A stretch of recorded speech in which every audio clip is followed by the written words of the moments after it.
Saludos, estimados estudiantes. En esta oportunidad les voy a mostrar el video correspondiente a la guía número 3 de Historia para séptimo y octavo básico, nivel 3. Soy su profesor Daniel Morales y comienza esto así.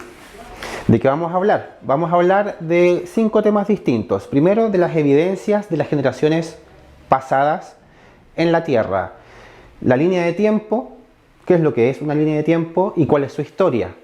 La cronología de la humanidad, muy resumidamente, civilizaciones y la escritura. Y como primera civilización a tratar, vamos a hablar de Mesopotamia. ¿Ok? ¿Qué evidencias tenemos hoy en día de que hubo generaciones pasadas en nuestro planeta? Hay por todos lados. En Chile tenemos, por ejemplo, en el norte de Chile, petroglifos que son grabados en las piedras. Aquí, por ejemplo, les muestro una imagen que tiene que ver con el Balsero del norte de Chile. También está la pintura rupestre del bisonte en Francia, en una caverna. Están las figuras rupestres de cazadores en unas cuevas en España. Está el Coliseo en Roma, Italia. El Partenón en Grecia y así. Infinidades de pruebas que existió gente antes que nosotros, civilizaciones antes que nosotros que habitaron el planeta. Ahora, ¿cómo nosotros sabemos qué civilización estuvo antes que nosotros y cuándo? Para eso, los historiadores han creado, o crearon hace mucho tiempo atrás, una herramienta llamada la línea de tiempo. ¿En qué consiste la línea de tiempo? Es un orden de sucesos y de hechos, obras, batallas, civilizaciones, descubrimientos, en que el ser humano participó. Para poder ordenar todo esto, los científicos y los historiadores crearon una línea cronológica de tiempo, desde lo más antiguo a lo más nuevo, donde ubicaron todos los sucesos que han ido ocurriendo, o por lo menos los que se conocen. Ahora, ¿cuál es la historia de la línea de tiempo? Resulta que más o menos hace 1500 años, un personaje llamado Dionisio inventó un sistema para contar años. ¿Cuál fue el sistema? El sistema que hasta el día de hoy conocemos. Agrupó los años de a 100. ¿Cómo se llama eso? Siglo. Él dijo que cada 100 años íbamos a agrupar estos años y se iban a llamar siglos. Una vez que aumentábamos a 10 siglos, llamábamos milenio. Los llamó milenio. Así, un siglo tiene 100 años y un milenio tiene 1000 años. Para representar los siglos, Dionisio ocupó los números romanos. Además, consideró como punto de referencia importante el nacimiento de Cristo como línea media. Por lo tanto, del nacimiento de Cristo hacia atrás se considera antes del nacimiento de Cristo, antes de Cristo, y después del nacimiento, después de Cristo, para colocar un punto medio en esta línea de tiempo. Ahora, en el siglo XVIII, estamos hablando de los años 1700, los historiadores agruparon los siglos en edades. ¿Qué significa esto?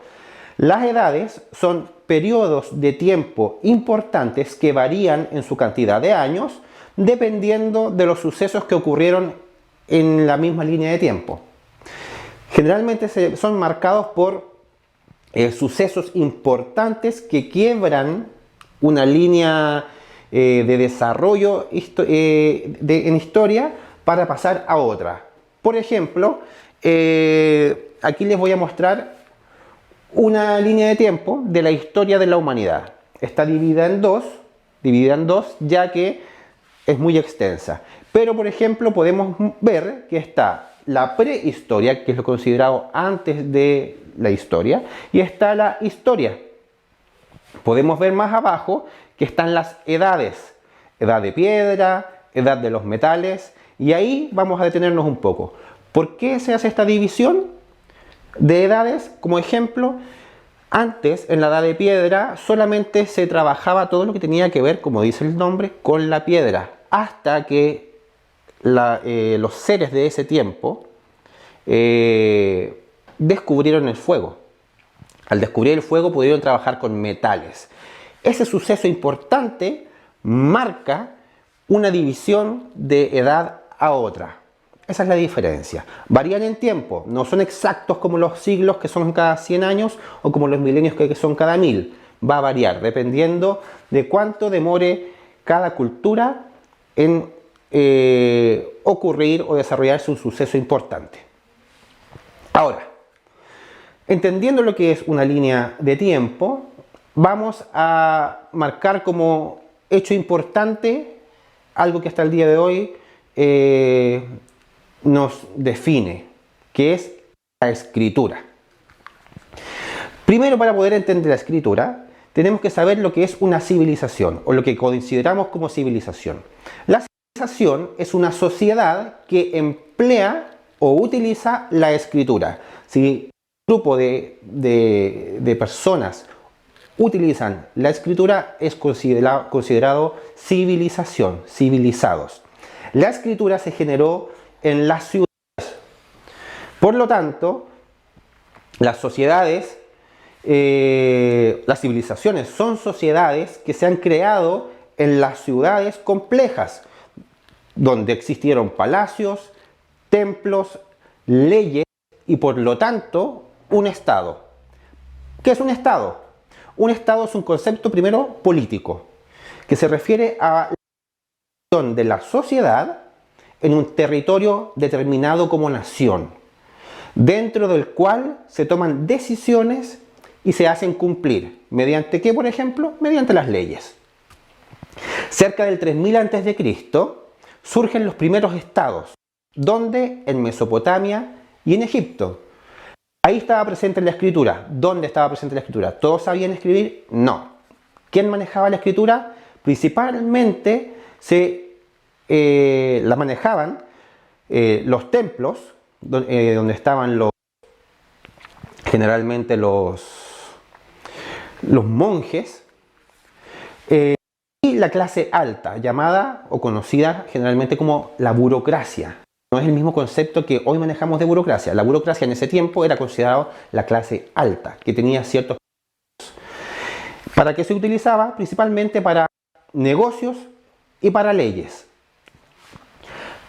Ahondando un poco más o menos en lo que significaba la burocracia es una estructura, o era considerada una estructura de organización administrativa. Así se organizaban las civilizaciones, mediante cargos y actividades de trabajo según el orden de importancia de los ciudadanos, lo que hoy conocemos como jerarquía.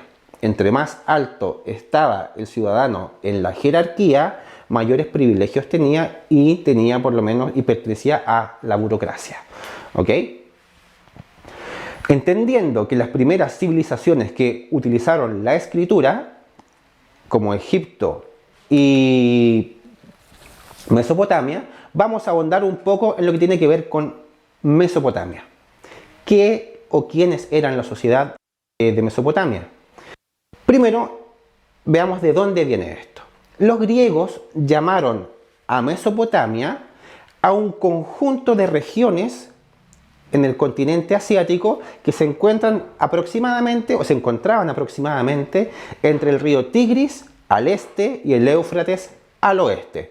No es una nación, no fue un país, fue un grupo de civilizaciones que se acomodaron entre estos ríos, aprovechando la humedad y por lo tanto el desarrollo agrícola y comercial que tuvieron. Más o menos entendiendo dónde estaban ubicados, podemos nombrar principalmente a los primeros mesopotámicos. Dos culturas dentro de la Mesopotamia, los sumerios y los acadios. Los sumerios por ahí por el 3500 a.C. y los acadios por el 2300 a.C. Ambas culturas formaron ciudades independientes. Como hablábamos recién, no era Mesopotamia un conjunto, no era un solo país o una nación. Eran culturas que tenían sus propias leyes, sus propias autoridades, sus propios dioses, sus propias tradiciones y territorios. Por lo tanto, se caracterizaban por tener, principalmente dentro de sus ciudades, templos. Estos templos los permitía la ley y eran respaldados principalmente por la gente que mandaba estas ciudades, que generalmente eran los monjes o los sacerdotes, conocidos también, y estos templos estaban ubicados en el centro de cada ciudad y variaban en tamaño dependiendo de qué tan importante era el dios. ¿Cómo se llamaban estos templos en la cultura mesopotámica? Se llamaban sigurats. Sigurats. Ahora, ¿quién comandaba la ciudad? Generalmente era el jefe supremo y el sacerdote. ¿Dónde vivían? En los sigurats. Las ciudades de Mesopotamia poseían un tipo de organización que se les conoce como ciudad-estado. ¿Ok? Entendiendo la definición de estado que hablamos hace poco. ¿Qué ciudades-estado fueron las más importantes de Mesopotamia? Por ejemplo, la ciudad de Ur, de Uruk, de Lagash y de Nippur. Son dentro de las más importantes. Cercano al 2500 más o menos antes de Cristo, empezó a ocurrir un cambio en la forma en que se organizaban estas ciudades. Ya no era tanto el poder de mando de los sacerdotes. Hubo un grupo sacerdotal y de clase alta, dirigente, que tenían vocación de guerra y se empezaron a reunir para construir palacios aparte de los sigurats. Estos palacios al principio estaban subordinados a los templos, por lo tanto a los sacerdotes. Pero luego el gobierno de la ciudad fue conducido por dirigentes militares y por dinastías reales que fueron sucediendo de rey en rey a través de los años. Esto originó muchos problemas dentro de la cultura mesopotámica, guerras, peleas internas, dando paso a un nuevo sistema de gobierno. ¿Qué sistema se generó a raíz de esto? El imperio. Así, con el tiempo, los imperios, los reyes, intentaron fortalecer el poder mediante conquistas militares principalmente. Para ello redactaron normas que hoy conocemos como leyes. ¿Cuáles son una de las leyes más antiguas y más importantes que se conocen o que conocemos al día de hoy? Primero es la ley del código del rey Hammurabi, más o menos entre 1700 y 1600 a.C. Este grupo de leyes se les conoce principalmente como la ley del talión o, como conocemos hoy en día, la ley del ojo por ojo. Hammurabi distinguió en la sociedad tres tipos de grupos: el Awilun, el Muskenum y el esclavo. El Awilun se encontraba o se consideraba como el hombre libre. El Muskenum era dependiente del rey, como un sirviente, y el esclavo.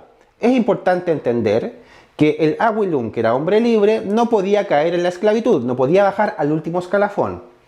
Pero el Muskenum, que era el sirviente, sí podía llegar a ser esclavo por deudas o por algunos delitos cometidos. Esto es principalmente la guía número 3 de historia, correspondiente al nivel de séptimo y octavo básico, nivel 3. Espero que les haya quedado claro. Cualquier duda, por favor, diríjanse con algún profesor correspondiente del área y nos vemos en otra oportunidad.